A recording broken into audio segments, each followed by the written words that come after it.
नमस्कार, सुदर्शन न्यूज देख रहे हैं आप। आपके साथ हम तीनों आ चुके हैं लेकर आपका फेवरेट शो पक्ष विपक्ष, जहां पर खबर होती है, पक्ष विपक्ष होता है, विश्लेषण और आकलन भी होता है। आपके साथ मैं हूं लावनी विनीत और मेरे साथ है मेरे सहयोगी। नमस्कार, मैं हूं आपके साथ विकास ब्रजेश सक्सेना।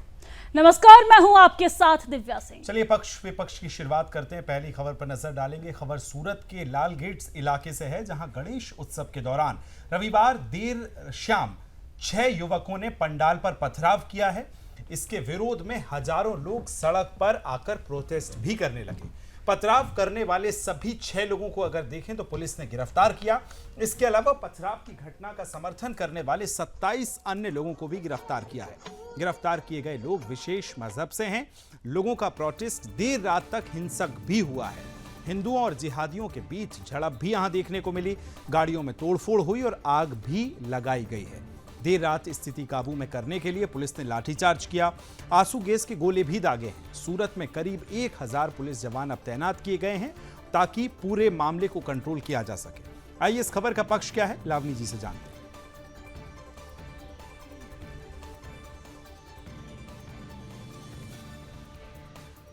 और इस घटना में खास तौर से अगर बात की जाए पक्ष की, तो इस घटना में जहां सीएम भूपेंद्र पटेल ने सख्त कार्रवाई के निर्देश दिए और घटना को लेकर पुलिस कमिश्नर से फोन पर बात की और पूरे मामले की विस्तृत रिपोर्ट मांगी है, वहीं गृह मंत्री हर्ष संघवी ने मामले की संवेदनशीलता को देखते हुए घटना वाली जगह पर पहुंचकर गणपति पंडाल में आरती भी की। सभी आरोपियों को पकड़ने के निर्देश भी जारी किए।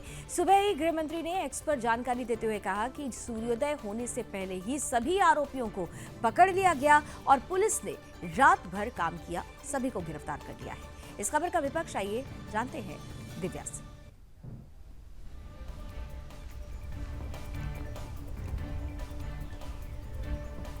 इस घटना पर विपक्ष का कहना है कि बच्चों के मामले को तूल देकर दो समुदाय के बीच मनमुटाव पैदा करने की कोशिश की जा रही है। विपक्ष का कहना है कि सीसीटीवी के आधार पर कार्रवाई सिर्फ एक पक्ष पर किया जा रहा है। अगर कार्रवाई हो रही है तो दोनों पक्ष पर हो। सिर्फ एक पक्ष के लोगों को गिरफ्तार कर जेल में डाला जा रहा है। यह सरासर अन्याय है। मामले की निष्पक्ष जांच की जाए, तब दोषियों पर कार्रवाई भी की जाए।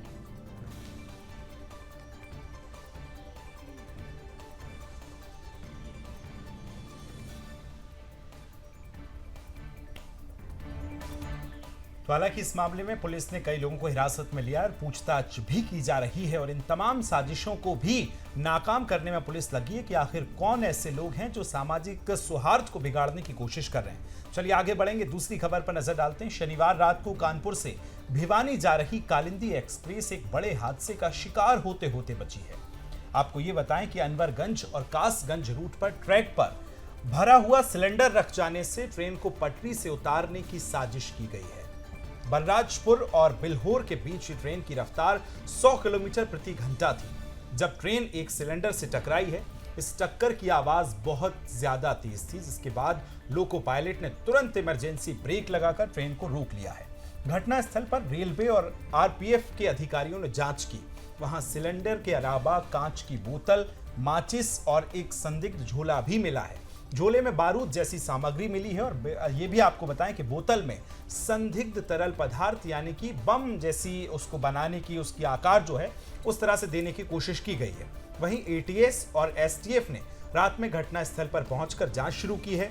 जांच के दौरान ट्रैक पर लोहे जैसी वस्तु के रगड़ने के निशान भी मिले हैं। घटना के बाद ट्रेन तकरीबन 22 मिनट तक खड़ी रही और अहतियातन बिल्होर स्टेशन पर भी ट्रेन को कुछ समय के लिए रोका गया है। वहीं मामले पर एडिशनल सीपी ने बताया है कि रात 8:30 बजे की घटना जानकारी मिली। साजिशकर्ताओं ने ट्रैक पर सिलेंडर रखा था, यह भी पता चला, जो अगर फट जाता तो ट्रेन के डीरेल होने के साथ ही इंजन में आग लग जाती और एक बड़ा हादसा हो सकता था। हालांकि सिलेंडर की मजबूती ने साजिश को नाकाम कर दिया है। फॉरेंसिक टीम ने बताया कि सिलेंडर का ऊपरी हिस्सा क्षतिग्रस्त हो गया है, लेकिन गैस रिसाव की कोई जानकारी अभी नहीं मिली है। तो इस पूरे मामले पर अब जांच भी चल रही है। इस खबर का पक्ष क्या कहता है वो आपको सुनवा देते हैं।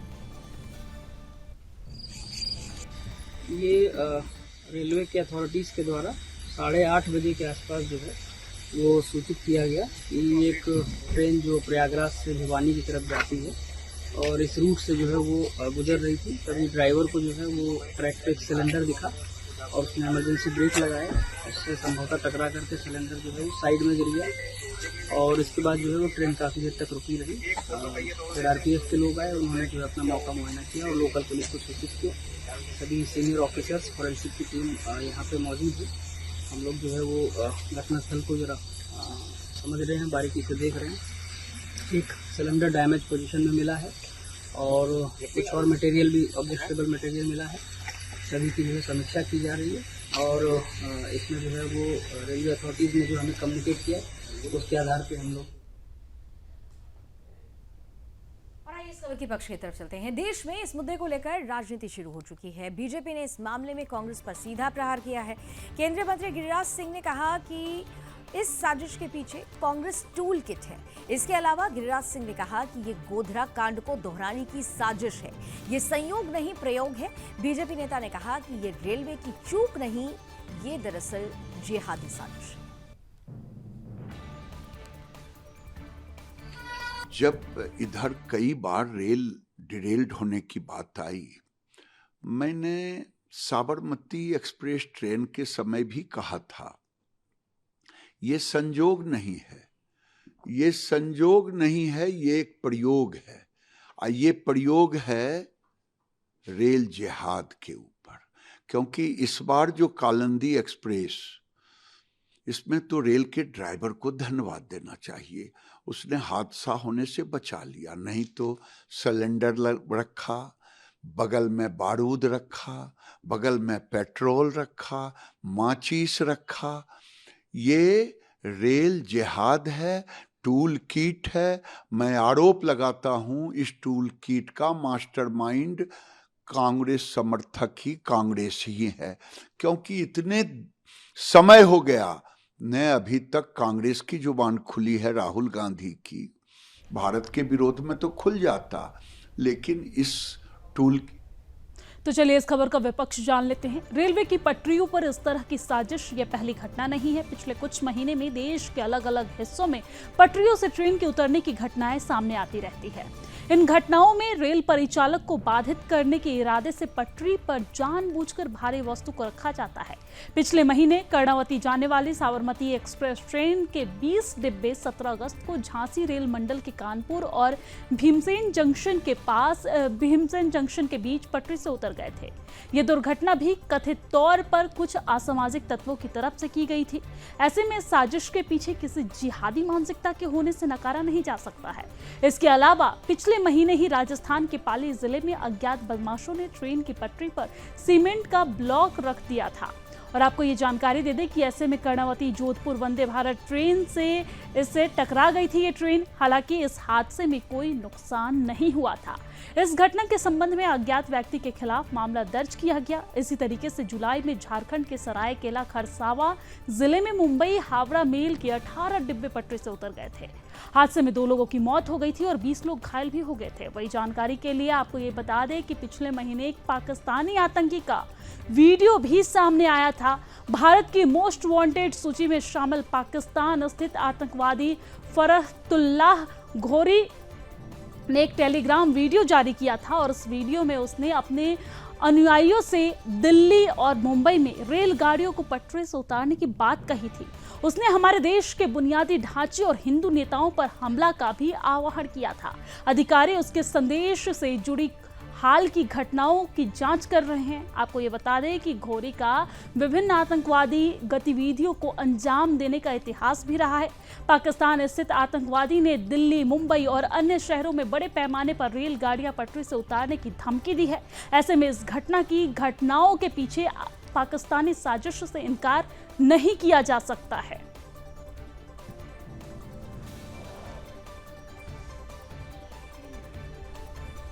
तो भारत की बैकबोन कही जाने वाली रेलवे और खास तौर पर रेलगाड़ियों को अब साजिश का शिकार बनाने की एक बहुत बड़ा षड्यंत्र चल रहा है। हालांकि अब देखना यह भी है कि यह षड्यंत्र किसका है, कौन ऐसे जिहादी साजिशें हैं जो इस पर काम कर रही हैं और जो आधार मूलभूत हमारी संरचना है रेलवे, उसको इस तरह से तोड़ने की साजिशें कर रही हैं। ये भी एक बड़ा सवाल है। बात करेंगे पश्चिम बंगाल की, जहां राजनीति में एक बार फिर हड़कंप मचा हुआ है। टीएमसी के राज्यसभा सांसद जवाहर सरकार ने रविवार को अचानक सीएम ममता बनर्जी को पत्र लिखकर सांसद पद से इस्तीफा दे दिया। और राजनीति छोड़ने का फैसला लिया।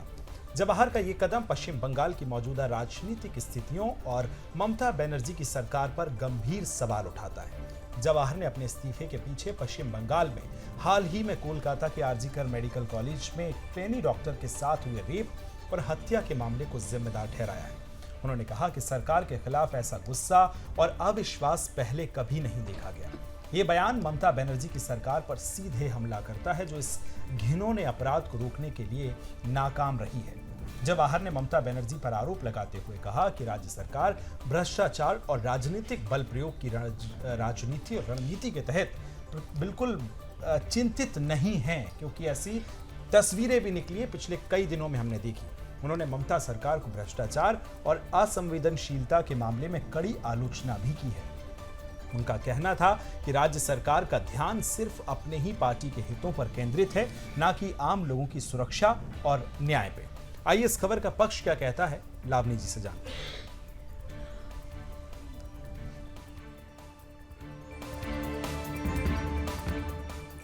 विकास, आइए इस खबर के पक्ष की तरफ चलते हैं। कोलकाता के आरजीकर मेडिकल कॉलेज में ट्रेनी डॉक्टर के साथ हुई दरिंदगी की घटना को लेकर पश्चिम बंगाल सरकार चौतरफा घिरी हुई है। सुप्रीम कोर्ट में भी पश्चिम बंगाल सरकार सवालों के घेरे में हुई। डॉक्टर्स ने भी देशव्यापी हड़ताल की, लेकिन ममता बनर्जी सरकार अपने रुख पर अडिग रही है। पूरे आंदोलन को बीजेपी और लेफ्ट का आंदोलन बता रही है, लेकिन अब सवाल टीएमसी के भीतर से ही उठने लगे हैं। मुख्यमंत्री ममता बनर्जी की पार्टी के नेता ही अब सरकार और उनके रवैये पर सवाल उठा रहे हैं। सीएम ममता बनर्जी की पार्टी को लेकर सवाल है, कैसे अपनी ही पार्टी के नेताओं से ममता बनर्जी घिरी हुई हैं, उसका उदाहरण जवाहर ही है। जवाहर से पहले टीएमसी के एक अन्य राज्यसभा सांसद सुखेंद्र शेखर रॉय और पार्टी के प्रवक्ता रहे शांतनु सेन ने भी टीएमसी की लाइन के विपरीत खड़े होकर सवाल खड़े किए थे।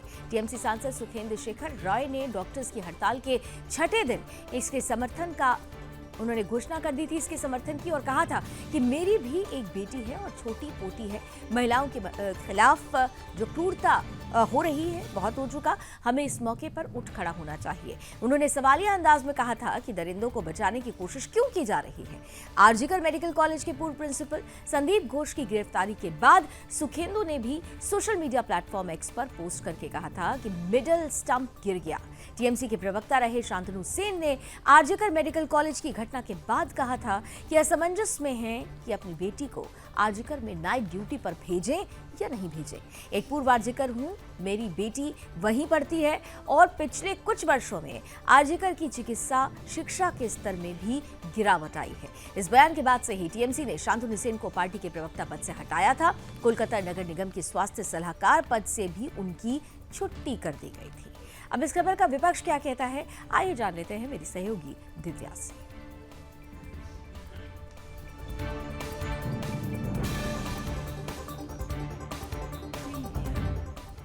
चलिए विपक्ष जान लेते हैं। इस पूरे मामले पर मुख्यमंत्री ममता बनर्जी ने खुद जवाहर सरकार को फोन किया है। सूत्रों का यह कहना है कि उन्होंने सरकार के राज्यसभा का पद और राजनीति छोड़ने के फैसले को बदलने की कोशिश भी की। साथ ही इस मामले पर टीएमसी के नेताओं की भी प्रतिक्रिया आनी शुरू हो गई है। इसी क्रम में टीएमसी नेता कुणाल घोष ने कहा है कि पार्टी से नाराजगी हो सकती है, पर बैठकर बात हो सकती है। सभी मसलों का हल निकाला जा सकता है। पार्टी के सभी वरिष्ठ नेता अभी डैमेज कंट्रोल में लगे हुए हैं। वहीं पहले से विधानसभा में विरोधाभास झेल रही ममता अब चारों तरफ से घिरती हुई नजर आई। हमने देखा कि किस तरीके से पूरे देश भर में ममता सरकार के खिलाफ नारेबाजी की जा रही है और इस्तीफे की मांग भी की जा रही है।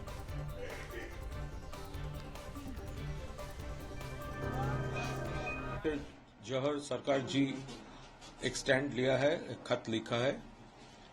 देखिए, जवाहर सरकार बहुत रिस्पेक्टेड, वो देश का एक one of the best bureaucrat, और बंगाल का तो ऑल टाइम ग्रेटेस्ट ब्यूरोक्रेट जो भी है, उस लिस्ट में जवाहर सरकार का नाम रहेगा।